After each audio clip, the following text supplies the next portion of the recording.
Oh man, this is a very different video from what I normally record. I guess let's just get into it. All right guys, so first, obviously I am talking about the Elyarchi Alchman, if you couldn't tell from the printer behind me or the title, or maybe you got this from Reddit or somewhere else. But obviously I'm talking about the Alchman. If you are new to the channel, I need to get this out of the way very quickly. This video it's starkly different from my normal production quality or anything else. I have my phone here and I'm definitely gonna be referencing it for notes. So yeah. And one final thing before I start talking about the Alcheman, guys, this is kind of hard for me to say, but the honest truth is I have a lot of bad things to say about this machine. I do have some good things to say, but I have a lot of bad things to say about this machine, and I am honestly kind of concerned that Elyarchi isn't going to follow through with the brand deal. Buy me a coffee, link below, maybe make up for what Elyarchi might potentially refuse to pay. Anyway, let's talk about the machine. All right, so one reason why this video is so different is because as I'm recording the video, there's 8 days left before the Kickstarter ends, and I need to be true to you guys, my viewers, Kickstarter backers, about what went down with this machine. Why were there only 2 videos online about the Alcheman from The Next Layer and Taylor from YGK3D? Well, I know personally a lot of other people did get this machine, and it's not up to me to tell, but there were lots of issues. The first is they kind of bit off more than they could chew. They started the Kickstarter probably a month early. I think if they waited 30 days, ironed out some problems with us influencers, they could have had a shockingly different set of videos that got published. So I'm kind of just talking off my head here. What issues did I experience? I'm going to talk about some of the issues and I'm going to interleave it with some of the good things, but what are the issues that I experienced? Well, let's kind of go through a timeline. The very first problem that I had was if I took the box and I shook it like this, the shipping box, there were nuts and bolts littered throughout the entire package. Now, you could argue this is not Elyarchi's fault. You could argue that this is the shipper's fault. I think it's probably a mixture of both. Honestly, I don't know, maybe 50-50. But there were probably 50 different screws that were missing from this machine. They were just at the bottom of the box. So, you know, how is that gonna affect the print quality or affect the machine? I have no idea. It depends where the screws came from. That being said, I have heard through the grapevine that packaging for the Alcheman is refined. It is better. Of course, I have not received one of those packages, so I can't confirm that. But I genuinely think a lot of my issues came from shipping damage. That being said, not all of them are from shipping damage. So you take that for what it's worth. You know, maybe we need to press Elyarchi to prove to us that shipping is better. I think that's #1 thing that backers need to do. Make sure shipping is better. Okay, so also, I got the VOO. I was pretty stoked to get the VOO, but the VOO is, as far as I'm aware, not capable to being used right now. There's no firmware for it, or if there is, I have literally no idea how to use it. I haven't admittedly spent much effort with it because I've been spending, I probably have 30 hours of debugging and print testing with this machine, and I have about 2 prints that have come off of it that were pretty decent. So anyway, the VOO exists. I have no idea how well it works. It looks like it's very beta stages to me, at least the product that I received. I don't know anything about it, so that's why there's no content on it. Okay, so the first issue that I had is that I couldn't get Clipper to actually run on this machine. Every time I booted the machine up, Clipper would just constantly crash. It would fail, and I had the machine for 2 weeks before I could even get a single, or 3 weeks maybe, I don't even remember, before I could even get a single print off. I debugged back and forth with Elyarchi over and over and over again, and yeah, Clipper would just constantly crash. Kind of going back to the shipping damage, I think this might be an issue with shipping. So the underlying issue was the tool head. It had its connector had, was it 4 or 5 wires? I don't know. One of the wires had pulled loose, and once it pulled loose, it was causing MCU disconnects of some, you know, it was giving different errors every single time. Essentially, when I would go to start a print, the print head would home itself and then it would immediately crash. Clipper would just disconnect. By the way, the machine is fully unlocked. Thank you, Elyarchi, for you know, doing that, obviously a lot of other manufacturers are locking down Klipper, which is not per Klipper terms of service. But so anyway, Klipper's fully unlocked, and when you go to view the Clippy log, it's like it completely and entirely, like you can't trace some of these electrical problems to what the actual problem is. There's 3 different MCUs on board the machine, and the error that you get is just very confusing. So Elyarchi was of course helping me debug the machine, but we probably had 20 emails back and forth between me sending Clippy logs, them looking at it, telling me to try this, and then back and forth over and over and over again. And I mean, you know, they're remote, they're not local, so it's not necessarily gonna be the easiest, but they couldn't figure out what was wrong with it. Eventually they said to check this particular component, and when I started doing that, I actually noticed that this wire was loose, and so I fixed it in the process, and that actually solved the issue. So hopefully this is not gonna be an issue for the backers, but once again, make sure shipping is good. Another thing, everyone that I spoke with got some amount of replacement parts sent to them. Whether or not they had damaged parts, they were just issues that shouldn't have spawned. So the first one is, look, I live in the US and I have a 220 volt system. For those of you that aren't aware, we do not operate with that power system. So Elyarchi had to send everyone that can't use it, they had to send a voltage converter. So here's the deal, why am I bringing that up, right? You know, they solved the problem. Well, the reason I'm bringing that up is because they sent these machines willingly and knowingly to people that couldn't use them, right? So if you do that the other way around, and say for instance this machine was developed in the US, made with a 120 volt system, and you send it overseas to a 220 household, you will literally blow it up. Like there's, I mean, not like boom, but the electronics will be completely fried. Like the reason I'm bringing this up is because it's like a lack of thought before they sent it out, and that's concerning to me because where else is there potentially or theoretically a lack of thought, especially when you're dealing with a machine that's printing 420 degrees Celsius. That's like legitimately a fire hazard. When I was printing with this thing, I had a fire extinguisher right next to it because I had no idea what was gonna happen. No fires happened for me, so like good, but potentially concerned that if they would oversee something like that, they might oversee other things. Okay, so what other components did Elyarchi send me? Well, they sent me a huge grab bag of things, like extruder components, the chamber heater. There were more pieces.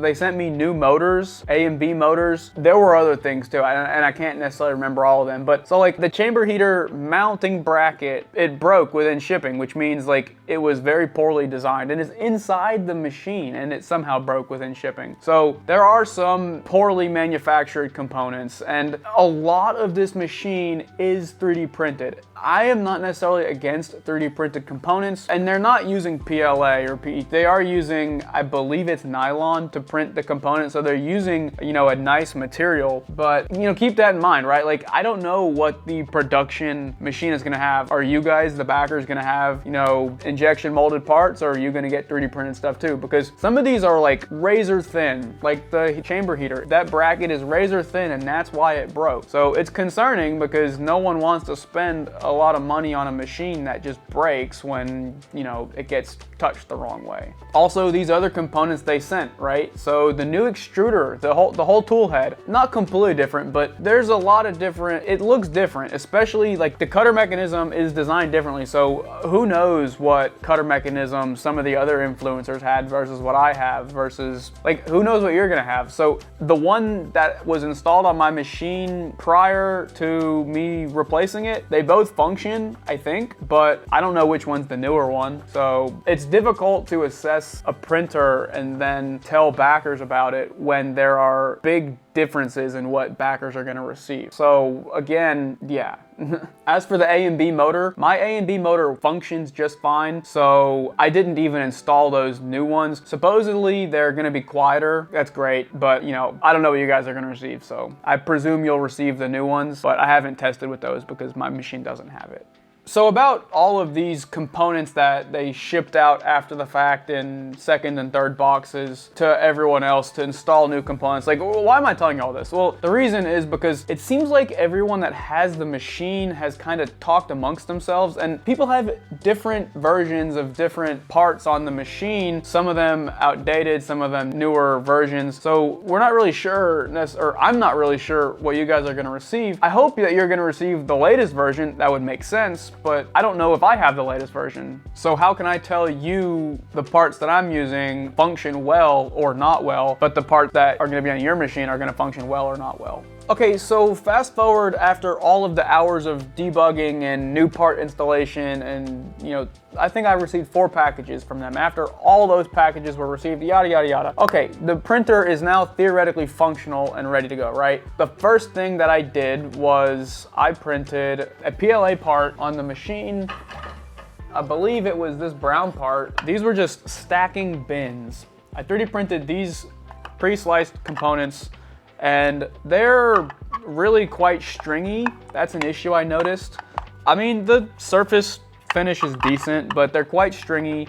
They're just PLA stacking boxes, whatever. I didn't have any way to slice a file because they didn't provide me with Orca Slicer configs. I asked for them and they did send them to me, but for some reason when I imported them into Orca Slicer, things got all messed up. I think they used a different version of Orca Slicer from me. Yeah, that was kind of messed up. Ultimately, I got the Orca Slicer configs and everything started to work fine on that front. So the first file I printed myself was a Benchy. It looks pretty bad, to be honest with you. This is just standard PLA. The hull is really damaged. It has a lot of cooling issues. I didn't really know what the problem was. It might have been wet filament. I basically just removed it and then I installed black PLA. And then I sliced and printed this Veroni planter 2-part print. I will say the parts do align somehow. I think they do. I think this box is like different. Okay, yeah, it's different dimensions. It's weird, but they do align, so its accuracy is enough for something basic like this.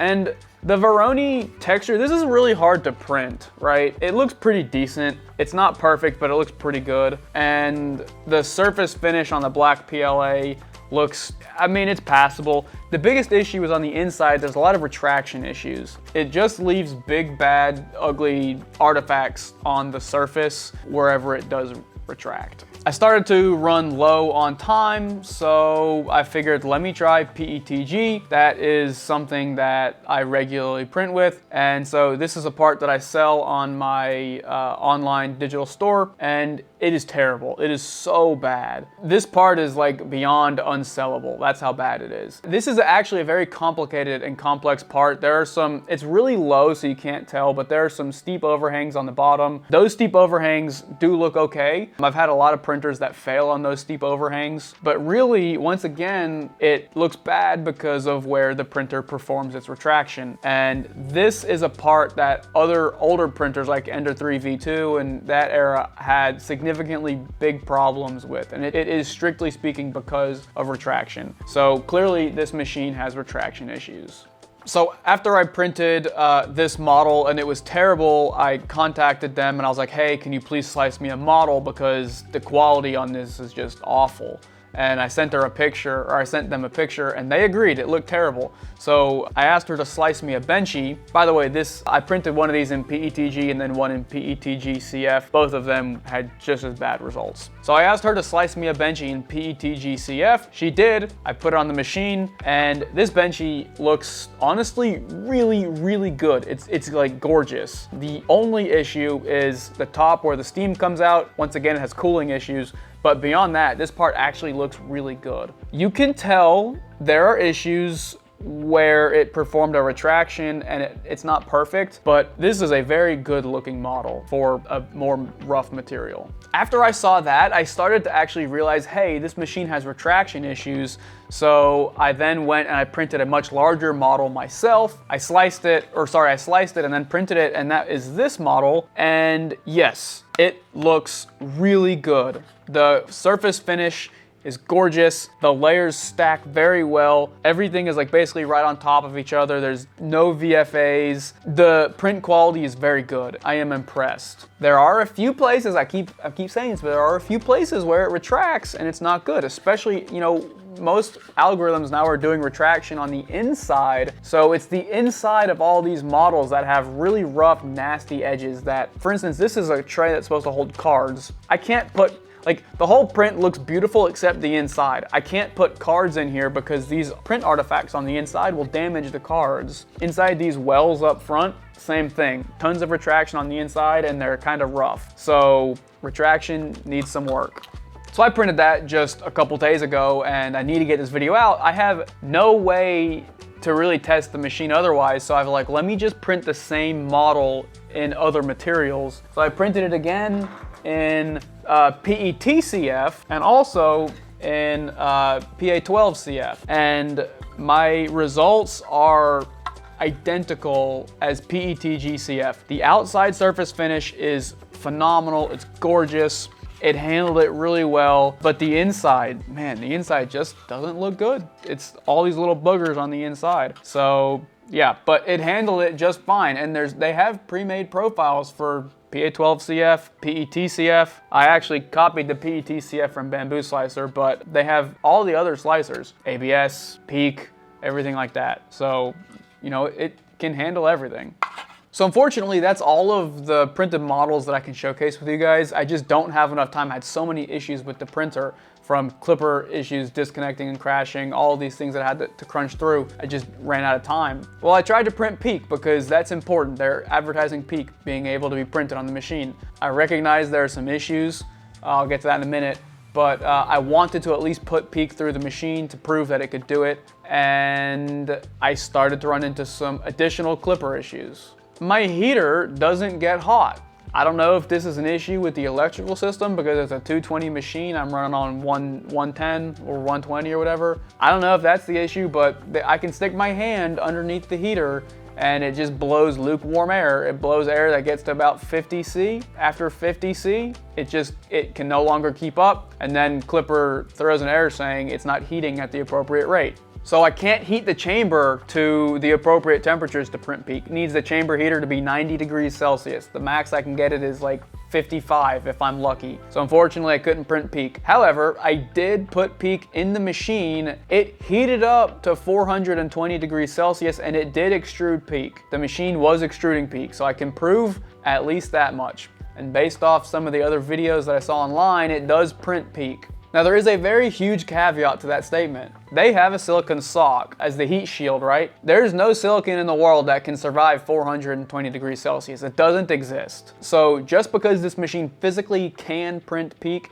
does not mean that it should print PEEK. Hopefully this is something that Elyarchi is taking very seriously and they're going to correct the issues for. Who knows? It looks to be on their roadmap as something to fix. Okay, so I've said a lot of really bad things about the machine. What's my overall thought and take on it? Okay, so I'm gonna get to the specs and some of the other unique oddities about this machine in just a moment, but I have said a lot of really bad things about the machine. A lot of them really are genuinely due to shipping damage, but some of them aren't. Like, my machine it doesn't heat up. Why? I have no idea. That is not due to shipping damage. So just my experience has not been good. That being said, I do think, based off my probably 200 email communication back and forth, I do think Elyarchi is a real company. I think they actually care, and I think they will make it right. I think they're going to take all of these collective issues from influencers, and I do genuinely believe that they're going to fix them. I think they're going to work on them, and I think the machine is going to be much better delivered to the backers. Elyarchi has actually offered to send me a production unit. I'm going to hold them to it because I am honestly very interested in what the machine is supposed to be, because I think it has capability. I think it has potential. This is not something that you guys, the backers, will be able to experience, but my 200 something emails back and forth with Elyarchi have instilled a lot of confidence in me, and there's a lot of debugging, engineering work that went, through digging through Clipper logs and all this other stuff. They genuinely want my experience to be good, and I think that's because they're a startup company that are trying to, you know, do something that no one else has done. It's a big engineering hurdle and a big engineering challenge, and I think people should continue to hold their backing. However, I totally understand if people want to cancel it based off all of, you know, everything I've said. It makes total sense. I think if people hold their backing, it's going to give Elyarchi more money to put into engineering and creating the product that this really should be. Okay, so all of that aside, what is in the machine that maybe someone else hasn't mentioned, or what's so different about it? I don't know. I didn't watch all the videos online very thoroughly. One of the interesting features is the side screen. It tilts full 360 and it tucks away. I thought that was gonna be kind of a gimmick. I've actually used that tuck away feature. It is kind of nice to get the machine, or to get the screen out of the way. I do kind of like that. It is annoying to pull out to utilize, but it's equally amazing to be able to put it away when you don't want it to be seen. Also, you can take the screen and tuck it away like that so that it's alive but not being seen. Another great thing about the Alcheman is that when the VOO is ready to go, again, I have no idea how it's going to function, but it has 5 slots for filament, right? There's no other MMU on the market that is an AMS style that has 5 slots. And that's actually kind of big for me because I've done quite a lot of multicolor printing, and 4 colors just isn't enough. If you can get to 5 colors, you can do some pretty unique detail work. My issue with 4 color AMS boxes is that you have enough colors to do skin tone, hair color, shirt color, pants color, but then the fine details that really make a print pop are like eyes, fingernails, those kinds of things. They really make a final print pop, and you need 5 or 6 colors to do that. So adding a 5th color into the AMS box is very appealing and it's very attractive to me. I'm gonna go back and I'm gonna talk about the screen for just a moment. I really like the soft. Right now, it needs to be worked on and fixed, but there's things baked into this software that kind of just make the user experience better, right? Like there's animations. When you click a button, you'll see like something pulse, and it feels like finalized software from my phone, right? So when I close an app and my whole screen gently pulses, it feels good. It feels soothing, and there's stuff like that on the Alcheman. Of course, like I said, things need to be worked through. I think there's some complicating, the nature of the machine is a little complicated. So if you want to preheat the chamber, if you want to preheat the nozzle or the bed, it's a little bit cumbersome and things could be worked through in that sense. But it's a full color touch display. It's very responsive. They've got, like I mentioned, they've got development in there to just make it more happy to use. For instance, you know, the bamboo screen or the brand new Creality style touchscreen, it's full color, but it's kind of small. It's hard to push the buttons. Over here, it's a huge screen, easy to push buttons. It's so obvious what button you're pushing. I do regularly push the wrong button on those tiny screens, and it's just a little bit frustrating. On this, you're not gonna do that. One thing that I really like about Elyarchi is that they're making kind of more adult printing projects. So of course you've seen on the Kickstarter, there's the coffee grinder, there's the drone project, or the hi-fi speaker project. Those are the kinds of projects that I genuinely think need to be pushed into the consumer market, because I don't want to go buy electronics. I don't want to design the models, but I do want to be able to do a project like that. So I really do like the fact that they're putting effort into these more, adult style projects rather than just, Bamboo Lab, they have their mouse. Okay, you can 3D print a mouse shell. Like, it doesn't really appeal to me. It's cool, and I like the idea, but that is too basic and too simple for me. Another cool feature about this printer that you don't see in any other machines are the really cool LEDs that are baked in and are also baked into the software. So you can have these LEDs work as like a progress bar, but you can also have them in, any other LED format, strobing, RGB, whatever, you twinkle, anything like that. And if you remember, I reviewed a printer about 1.5 years ago that had, full-on LEDs, and it was in your face and it just looked terrible. But the LEDs in this machine actually kind of feel integrated really well, and I do like them. So I was supposed to get the coffee grinder project, but I'm not really sure why my project got held at customs and then sent back to China, which is a little upsetting. But yeah, so I'm not sure of the quality of these projects. What I do like though is that it just puts something into the hands of the consumer that they can start out with versus just going to Printables or Maker World and downloading just some dumb model and printing something stupid. It really gives you a real world application. So the only way that I could possibly recommend this machine to you guys and for you guys to keep your backing is if I asked Elyarchi to give me a roadmap of the items that they want to fix and or integrate prior to shipping to the backers. That's because when I publish my video, I cannot any longer hold them accountable. You guys, the consumer, are the only one that can hold them accountable. And I want you guys to know what needs to be fixed and what they plan to fix. This way you can hold them accountable. So this is a list of 22 items. I'll put them on screen now. This way you guys can see. So I'm just gonna list them off and, you know, kind of go from there. Some of them I might stop and pause on and give a little bit of feedback. Added pressure-based Z offset, number 1. Number 2, shared MCU for IDM and toolhead. Number 3, added heat insulation for motors. Number 4, independent MCU for RGB lighting. The reason that they want an independent MCU for the RGB lighting is because one of the issues that I was having is that the RGB lights take up so much power on the MCU. That was one of the clipper issues that was happening. The LEDs will be just going crazy in the middle of a print and it'll just go right over that threshold for power and the whole printer will just crash. You know, clipper will say, oh, MCU disconnect. So that's why they want to have a separate MCU for LEDs or for the RGBs. Number 5, direct connection for hot and temperature sensor. Number 6, increased X-axis width. Number 7, enhanced temperature monitoring. Number 8, improved hot end temperature sensor mounting. Number 9, upgraded silicone nozzle sock. I have to read a little more in depth on this. The reason they say that, or what they say is, the nozzle silicone sock will be upgraded to a high temperature resistant version with a fiberglass sleeve for added insulation. To kind of bounce back on something I said earlier, PEEK needs to print at 420 degrees Celsius. There is no silicone that can withstand that temperature. So they're still gonna use a high temperature silicone. I have no idea what that is, but they're gonna use a high temperature silicone and hopefully the fiberglass sock will be a little bit of a heat shield or a little bit of an insulator to protect the high temperature silicone. Number 10, flame retardant materials. They say chamber heating components and heat bed AC connectors now use flame retardant materials for improved fire safety.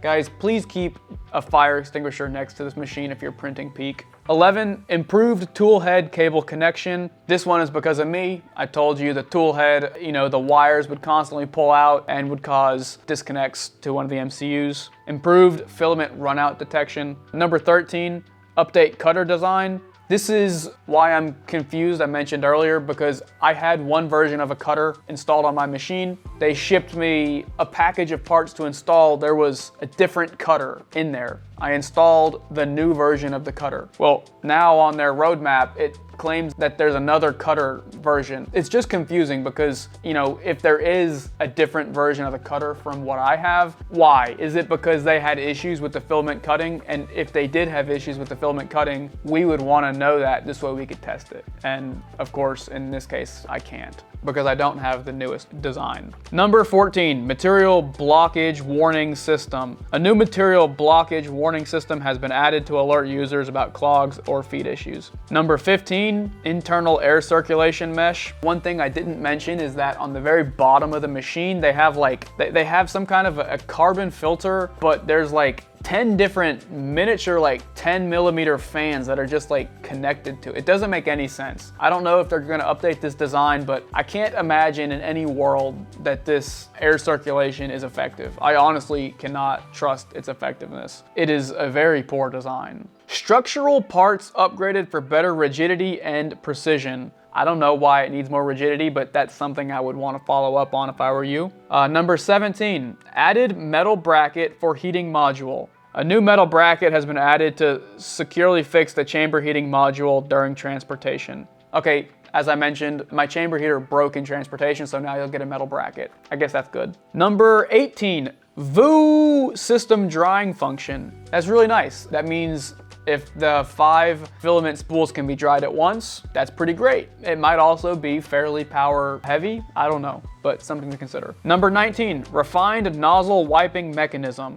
The nozzle wiping mechanism is really weird. I do not understand it, but it works well. It's held in by magnets. It's pretty sweet. I also don't know if I have the newest version of that. Number 20, upgraded CAN communication chip. The CAN communication chip has been upgraded to an 8M version for faster and more reliable communication. I don't even know what that means. Maybe I should, but I don't. High temperature resistant linear rails. Guys, the linear rails are now high temperature resistant. Does that mean the linear rails that are in my machine will bend after they reach 150C? That's odd. These are things that, like, I would hate to be a backer and buy a machine that the linear rails bend over time. These linear rails installed in this machine are really, really small. So these are things, you gotta hold them accountable, guys. You gotta understand why these are on the roadmap and then make sure that they fix it. And number 22, optimized screen UI. So as I mentioned, the screen has a lot of small nitpicky things that need to be worked on. I have a lot of hope. It looks like their software developers are doing a good job. But of course, the screen UI that I have is different from what you guys are gonna have. Hopefully, fingers crossed, because this screen UI, as it stands now, I'm not a fan of it, but I suppose to counter back on what I said earlier, I'm not a fan of the current screen UI, but I'm a fan of the development that went into it. It is very promising. It shows a lot of promising capabilities. So anyway, those are the 22 items on their roadmap, and honestly, I think a lot of them are very important for them to fix. I don't know when this printer is going to ship to the backers, and if I were you and I were a backer, I wouldn't immediately run, but guys, I would definitely be very cautious. If you don't have money to spend right now, this is not a project you want to back, because it's probably going to have small issues upon arrival, and it's not going to be plug and play like a Bamboo Lab X1 Carbon or a Bamboo Lab printer or a Creality printer. It's not going to be plug and play. It's going to need some tinkering to make it, you know, work the way you want it. So yeah, if you have a little bit of spare cash, if this is a secondary printer, maybe your third printer, then yes, I do think that this is something that people could get to play around with, but you have to understand there's been a lot of issues and they have to hike a mountain in order to make this machine really genuinely wonderful. So let's just hope they can get the hardware correct prior to shipping to the backers, and then the firmware and software can kind of come down the road, in my opinion. Guys, I've said so many bad things, and my goal with this video was not to scare you guys away from backing the project, because honest to goodness, the way Elyarchi is using Kickstarter for this is exactly 110% what I appreciate and respect. So a lot of companies, they use Kickstarter as a pre-sale, and I hate it. I cannot resonate with it at all. It's because Kickstarter is designed for exactly 110% what Elyarchi is doing. They have a very good working model, a very good working prototype, but maybe they need more funds to push it through development and push it through production. So yeah, guys, I'm really not trying to scare you away from this campaign. I just want you to be aware of all the issues that I had, why my video didn't come out 3 or 4 weeks ago. It's because I couldn't get this machine to print. It had so many issues. But yeah, Elyarchi, you're doing the right thing by going to Kickstarter with this. Just kind of a message to you. I know you hate this video and you're gonna be scared that this is gonna take backers away, but the point of this video is to keep you accountable, hold you accountable. It's so the backers they know exactly what they're getting themselves into. And yeah, this machine, highly capable. It just needs some work. It just needs some tuning. It maybe needs some hardware differences. It maybe needs some software, firmware upgrades, but this machine it has the potential to be highly capable. So good on you for using Kickstarter. This is what it's designed for. All right, now a couple messages. One message to Elyarchi and one message to the current backers. One, Elyarchi, definitely, I understand you didn't like this video because I said probably 90 or 95% bad things about the machine, but please use this video to better your company. Please use this video to make this printer what it needs to be, what everyone wants it to be. There's a lot of people that have money on the line here. How many people is it? There's $76,000 worth of people that want this machine. Clearly people want the machine, but they want it in a good usable form. So make sure it goes to the backers in a good usable form. If that means you need to slow your roll, you need to double and triple check everything on the machine. Don't make any more silly errors like sending a printer out with the wrong power system. Don't make any silly errors like that. There's no room. You produce a printer that has issues like that, and it's not good. It's gonna tank your company. Also, I recognize that this video wasn't exactly what you wanted. I really hope you can send me the final printer in production, because I genuinely, honest to goodness, want to do a real review on this machine. I want to put it through its paces. I want to print with it, and I want to see what I can do with high engineering grade materials like PEEK. Hopefully, contractual obligations can be met. I've spent hours and hours with this machine, so hopefully, I'm going with that. My message to the backers, guys, I've told you everything wrong with this machine. Please don't get scared and please don't run. I have had hundreds of emails back and forth with this company. I hope that they're gonna do the right thing. If you do not have disposable income, this is not a Kickstarter project you wanna back. If you do not have disposable income, you need to cancel your backing. If you have disposable income and this is a machine that you really want, back it, and I will hold out hope, as I think you guys will, especially with all the negative things I've said. I gave you their whole roadmap, all 22 items. Hold them accountable. Do not let them ship the printer until it is ready to go. Don't let them do it. You guys are in masses, right? Like, how many of you guys have backed the printer? There's 74 of you right now. That's not a ton, but 74 of you hold the keys, right? You guys can force them to do what needs to be done. You guys can force them to make the printer correct. Anyway, at this point, I'm kind of rambling. You guys, I genuinely hope you guys respect my honesty here. This is a very scary video to publish. There's a high probability that I'm not gonna get paid for the 30 some odd hours that I've put into doing development testing, essentially. So hopefully you guys appreciate my honesty. It's basically all I got. Please subscribe to my raw opinions, my raw, honest, truthful printer reviews or overviews. I got a lot of cool stuff coming. Hopefully you guys like it. I'll see you next video.